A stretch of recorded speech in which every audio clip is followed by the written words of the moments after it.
CPIM-ന്റെ പ്രവർത്തകനും DYFI-യുടെയും CITU-വിന്റെയും സജീവ നേതാവുമായ സഖാവ് ജിതിൻ മൃഗീയമായി RSS-ന്റെയും സംഘപരിവാർ വിഭാഗത്തിന്റെയും കൊലക്കത്തിക്കിരയായി നമ്മെ വിട്ടുപിരിഞ്ഞിരിക്കുകയാണ്.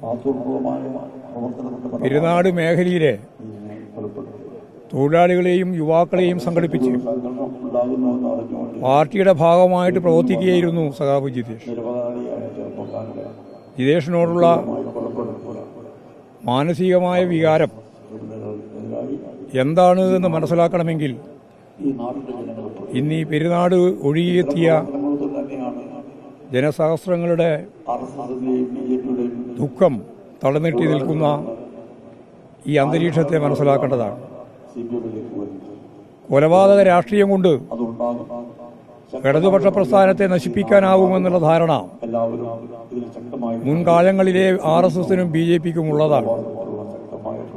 എന്നാൽ അതിനെല്ലാം എതിരായി വ്യക്തമായ തൊഴിലാളി വർഗ രാഷ്ട്രീയം, യുവജന തൊഴിലാളി വർഗ പ്രസ്ഥാനങ്ങളുടെ ഭാഗവാക്കായി പ്രവർത്തിച്ച് മുന്നോട്ട് പോയിട്ടുള്ള സഖാവ് ജിതിന്റെ കൊലപാതകത്തിൽ ഈ നാട് ഒന്നടങ്കം കക്ഷി രാഷ്ട്രീയത്തിന് അതീതമായിട്ട് മുഴുവൻ ആളുകളും പ്രതിഷേധിക്കുകയാണ്. ആ പ്രതിഷേധത്തിന്റെ പ്രവാഹമാണ് നമുക്ക് ഈ പെരുന്നാട് കാണാൻ സാധിച്ചിട്ടുള്ളത്. എല്ലാ ജനവിഭാഗങ്ങളും ദുഃഖത്തിലാണ്. അവരുടെ ദുഃഖത്തിൽ CPIM-ന്റെ സംസ്ഥാന കമ്മിറ്റിയും പൂർണ്ണമായിട്ട് ചേർന്ന് നിൽക്കുകയാണ്.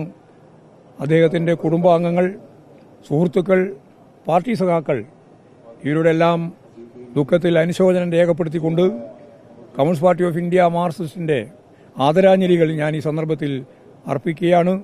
ജിതിൻ ഒരിക്കലും മരിക്കുന്നില്ല. ഞങ്ങളിലൂടെ രക്തസാക്ഷിയായി സഖാവ് ജിതിൻ നിലനിൽക്കുക തന്നെ ചെയ്യും പതിറ്റാണ്ടുകൾ എന്നാണ് എനിക്ക് ചൂണ്ടിക്കാണിക്കാനുള്ളത്. സഖാവിന്റെ സ്മരണക്ക് മുമ്പിൽ ആദരാഞ്ജലികൾ അർപ്പിക്കുകയാണ്. ശുദ്ധ അസംബന്ധം, അതാ പറഞ്ഞത്, ശുദ്ധ അസംബന്ധം.